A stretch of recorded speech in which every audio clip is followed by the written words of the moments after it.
ये बहुत ज़रूरी है आपके लिए कि आप इस वीडियो को लास्ट तक देखिए। आई प्रॉमिस, मैं गारंटी देता हूँ, 100% वादा करता हूँ कि आप जो है, आप यहाँ देखने के बाद और कोई वीडियो देखने की ज़रूरत नहीं पड़ेगी। मैं ये 100% श्योर हूँ। आप विश्वास नहीं करोगे, मैं 4 ऐसे स्टेप बताने वाला हूँ जिसको यूज करके आप हर प्रकार के सेंटेंस को एक्टिव वॉइस से पैसिव वॉइस में कन्वर्ट कर सकते हो। तो don't do let, let's go ahead and देखें कि आप एक्टिव वॉइस के सेंटेंस को पैसिव वॉइस में कन्वर्ट कैसे करोगे। वो 4 स्टेप पहले जानेंगे। Good morning, good afternoon students, मैं हूँ आपका ज्ञान वर्मा सर और मैं आपको आज पढ़ने जा रहा हूँ active passive voice. Active voice, passive voice, आप किस तरह से इसे समझना चाहेंगे ना, आप इस तरह से इसे बेटर तरीके से समझ पाएंगे, वो चीज़ें हम ध्यान में रखते हुए। और आपके बोर्ड एग्जाम में यहाँ से जो क्वेश्चन है वो बनता रहता है, हर बार बनता रहता है। सो आपको ये चीज़ें ध्यान रखनी है कि आप जो एक्टिव पैसिव पढ़ने जा रहे हैं किस तरीके से पढ़ेंगे और किस मायने से पढ़ेंगे। ठीक है, तो सबसे पहले हम शुरू करेंगे इसके अफर्मेटिव यानी असर्टिव सेंटेंस से और इंट्रोगेटिव सेंटेंस। जो हमारे टेंस से बनने वाले सेंटेंसेस हैं उनसे हम एक्टिव वॉइस सेंटेंस लेंगे और पैसिव वॉइस में उसे चेंज करेंगे। लेकिन उसके लिए हमें 4 स्टेप्स जानने होंगे। कितने स्टेप्स? 4 स्टेप्स जानने होंगे और इन्हीं 4 स्टेप्स के मदद से हम एक्टिव वॉइस सेंटेंस को पैसिव वॉइस सेंटेंस में कन्वर्ट कर पाएंगे।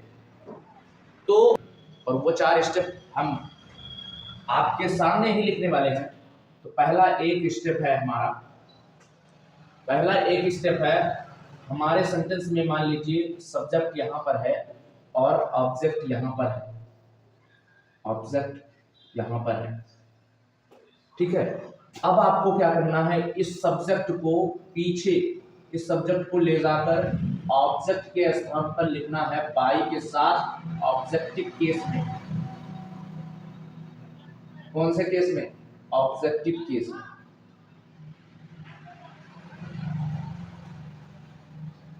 और इस ऑब्जेक्ट को आपको लाकर यहां लिखना है सब्जेक्टिव केस में। कौन से केस में? सब्जेक्ट बनाकर। क्या लिखना है? सब्जेक्ट बनाकर सब्जेक्टिव केस में। यानी ये ऑब्जेक्ट आपको यहां लिखना है। क्या करना है? यहां पर लिखना है। स्टेप 1 यही है, स्टेप 1 यही है। कंफर्म हुआ कि नहीं हुआ? अभी एग्जाम्पल लोगे आप तो समझ में आएगा पक्का, छोड़कर मत जाइएगा वीडियो को लास्ट तक देखिए। ठीक है, ये स्टेप 1 हो गया। स्टेप 2 की बात है। अब स्टेप 2 की बात है तो स्टेप 2 क्या है? स्टेप 2 ये है कि हमें ओरिजिनल हेल्पिंग वर्ब लिखना है। ओरिजिनल हेल्पिंग वर्ब लिखना है। क्या लिखना है? ओरिजिनल हेल्पिंग वर्ब लिखना है। भाई ओरिजिनल हेल्पिंग वर्ब क्या होता है? स्टेप 2 में ओरिजिनल हेल्पिंग वर्ब क्या होता है बताइए। देखो, हम अकॉर्डिंग टू टेंस की बात करते हैं। जब हमें कोई वर्ब की फर्स्ट फॉर्म या वर्ब की यस या यस फॉर्म दिखती है, वर्ब की कोई फर्स्ट फॉर्म या वर्ब की यस या यस फॉर्म दिखती है, या फिर दिखता है डू नॉट या फिर डज नॉट, ये चीजें दिखती है। डू नॉट, डज नॉट यानी हेल्पिंग वर्ब के तौर पर डू डज दिखता है और वर्ब की फर्स्ट फॉर्म दिखती है, वर्ब की यस या यस फॉर्म दिखती है। तो हमेशा हमें इन चीजों को इज एम आर में बदल देना है। इज एम आर में बदल देना है। किसमें बदल देना है? इज एम आर में। और ये नॉट उसी के साथ लगा देना है। अगर नॉट आया है तो, नॉट नहीं आया है तो नहीं लगाना है, ये ध्यान रखेंगे। ये कहाँ की बात हुई? प्रेजेंट एंड डेफिनिट की बात हुई। प्रेजेंट एंड डेफिनिट टेंस की बात हुई। प्रेजेंट एंड डेफिनिट की बात हुई। अब हम बात करते हैं पास्ट एंड डेफिनिट। इसकी पास्ट एंड डेफिनिट टेंस की बात करते हैं। इसकी बात करते हैं, पास्ट एंड डेफिनिट टेंस की बात करते हैं। उसमें ओरिजिनल हेल्पिंग वर्ब क्या होगा? आपको यहाँ पर दिखेगा, मान लीजिए टेंस में, सेंटेंस में वर्ब की सेकंड फॉर्म या आपको दिखती है डिड नॉट या हेल्पिंग वर्ब केवल डिड दिखती है, तो आपको क्या करना है? आपको उससे बदल देना है वाज वेयर में, किसमें बदल देना है, वाज वेयर में, किसमें बदल देना है, वाज वेयर में। चलो अब हम बात करते हैं future and definite tense, future and definite tense की। इसमें जो हेल्पिंग वर्ब दिखेगी वो क्या दिखेगी आपको, विल या सेल दिखेगी, क्या दिखेगी, विल या सेल दिखेगी। आपको क्या करना है, आपको इसे कन्वर्ट कर देना है विल वी सेल वी में कन्वर्ट कर देना है, किसमें, विल वी सेल वी में कन्वर्ट कर देना है, ठीक है, विल बी सेल बी में कन्वर्ट कर देना है। ये भी स्टेप 2 का ही हिस्सा है।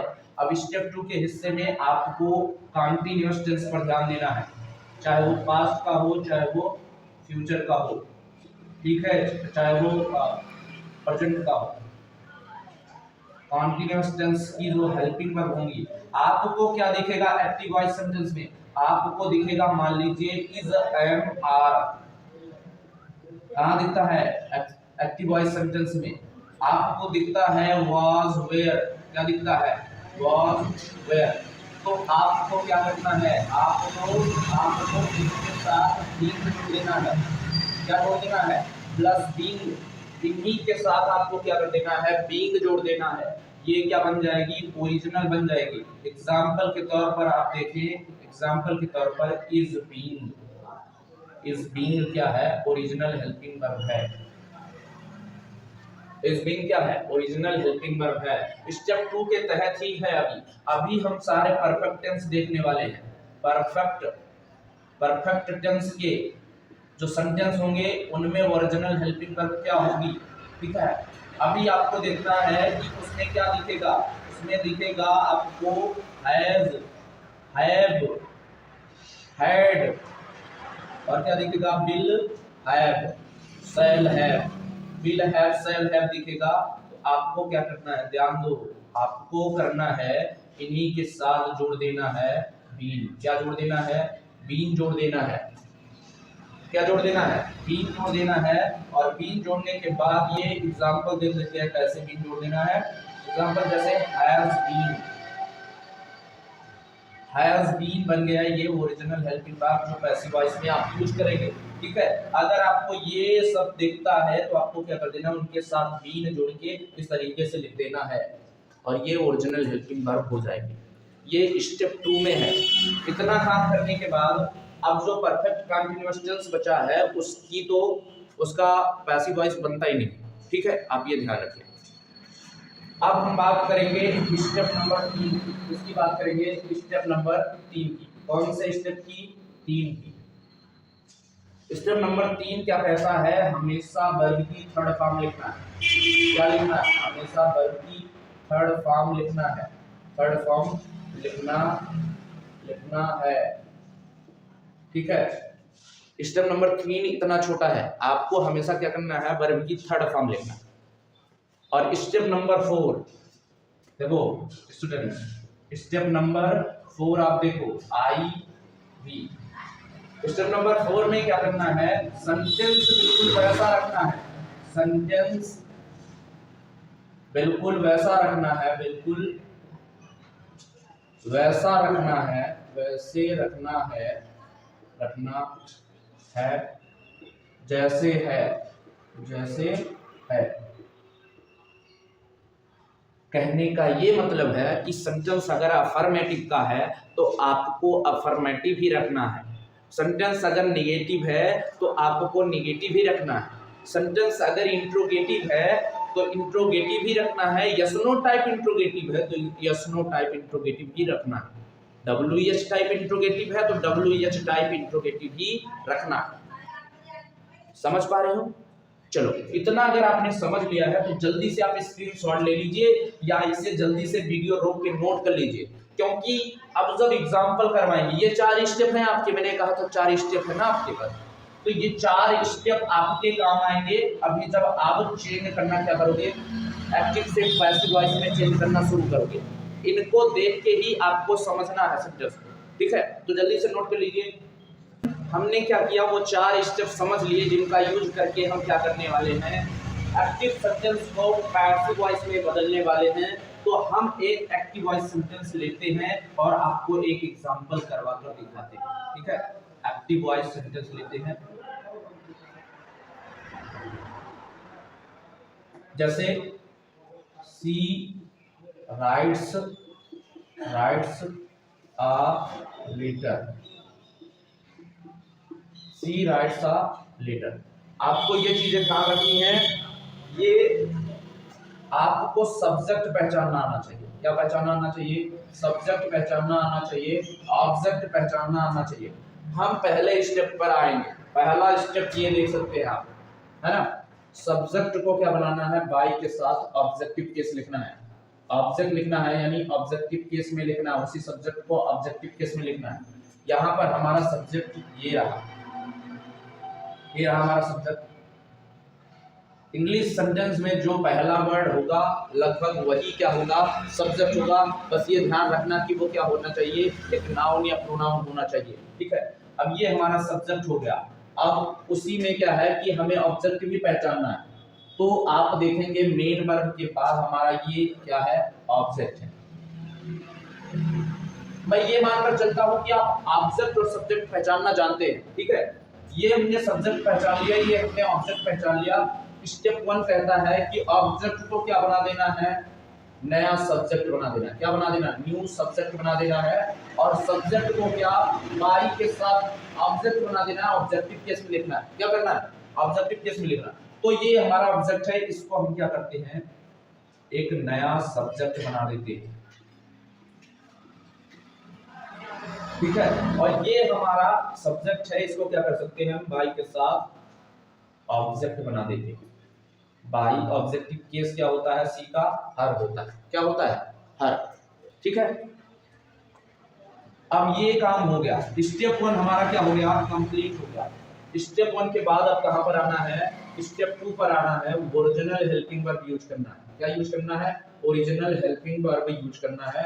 अब ध्यान दें कि अगर आपको वर्ब की फर्स्ट फॉर्म दिखता है, वर्ब की यस या यस फॉर्म दिखता है, डू नॉट, डज नॉट या डू डज दिखता है, तो आपको क्या करना है? इज, एम, आर में बदल देना है। यहाँ पर ये सेंटेंस देखेंगे तो यहाँ पर जो वर्ब है उसमें यस या यस फॉर्म दिख रहा है, ठीक है। अब आप यहाँ ये जान गए कि आपको किस में बदल देना है? इज, एम, आर में बदल देना है। इज, एम, आर तीनों में से इज, एम, आर तीनों में से एक यूज करना है। ये एक लेटर जो है सिंगुलर है, सिंगुलर के साथ हम इज यूज करते हैं। क्या यूज करते हैं? इज। हमने ओरिजिनल यूज कर लिया। क्या यूज कर लिया? ओरिजिनल हेल्पिंग वर्ब यूज कर लिया। अब हमको क्या करना है? स्टेप 3 पर आना है। स्टेप 2 ये हमारा क्या हो गया? कंप्लीट। स्टेप 3 पर आ जाओ। स्टेप 3 क्या कहता है? हमेशा वर्ब की थर्ड फॉर्म लिखना है। हमेशा क्या लिखना है? वर्ब की थर्ड फॉर्म लिखना है। वर्ब की थर्ड फॉर्म लिखना है। तो यहाँ वर्ब हमारा क्या है? राइट। राइट की थर्ड फॉर्म क्या होती है? रिटन। क्या होती है? रिटन। राइट की थर्ड फॉर्म क्या होती है? रिटन होती है। हमने ये लिख दिया, ठीक है। स्टेप नंबर 3 भी हमारा क्या हो गया? कंप्लीट हो गया। स्टेप नंबर 4, स्टेप नंबर 4 जो है, अब इसकी बात करते हैं हम। स्टेप नंबर 4 क्या है? सेंटेंस बिल्कुल वैसे ही रखना है जैसे है। चलो, सेंटेंस में सबसे पहले सब्जेक्ट है। सब्जेक्ट के बाद क्या है? तुम्हारी हेल्पिंग वर्ब्स और मेन वर्ब्स है। फिर उसके बाद क्या है? ऑब्जेक्ट है, अफर्मेटिव है। क्या है? सेंटेंस अफर्मेटिव है। तो सेम काम यहाँ सबसे पहले क्या है? सब्जेक्ट है, हेल्पिंग वर्ब और मेन वर्ब है। फिर उसके बाद क्या है? ऑब्जेक्ट है। ये भी क्या है? तुम्हारा अफर्मेटिव है। यानी अब तुम्हारा एक्टिव वॉइस सेंटेंस जो था वो पैसिव वॉइस में क्या हो गया है? बन के तैयार हो गया है, बदल के तैयार हो गया है। आई होप आपने इसे समझा। कोई डाउट है तो आप कमेंट कर सकते हैं, वीडियो में हमसे पूछ सकते हैं। हमारा कॉन्टेक्ट नंबर भी मैं डिस्क्रिप्शन में दे दूंगा, वीडियो के ऊपर टॉप पर दे दूंगा। आप कॉन्टेक्ट करके हमसे पूछ सकते हैं कि सर यहाँ पर समझ में नहीं आया, आप मुझे बताइए। और आप लोग क्या करते हो? वीडियो को लाइक नहीं करते हो, बिल्कुल भी सपोर्ट नहीं करते हो। आप सबके सपोर्ट से हम आप सबको और बेहतर क्वालिटी वाली वीडियोस प्रोवाइड कर पाएंगे। तो सबसे पहले आपको क्या करना है, चैनल को सब्सक्राइब नहीं किए हो तो कर देना है, बेल आइकन ऑल नहीं किए हो तो कर देना है, और लाइक कर देना है वीडियो को, और अपने दोस्तों को भी शेयर कर देना है, और आपको एक प्यारा सा कमेंट बॉक्स में कर देना है। देखो, आपसे मैं क्या है, आपसे हमको उम्मीद है और हमसे आपको उम्मीद हो सकती है, ठीक है। आपको बेहतर अगर पढ़ना है, सीखना है, तो आप क्या करोगे, हमारा सपोर्ट करोगे, तो हम आपको इससे बेहतर वीडियो प्रोवाइड कर पाएंगे। तो I will meet you again in my next video. तब तक के लिए बाय, सी यू।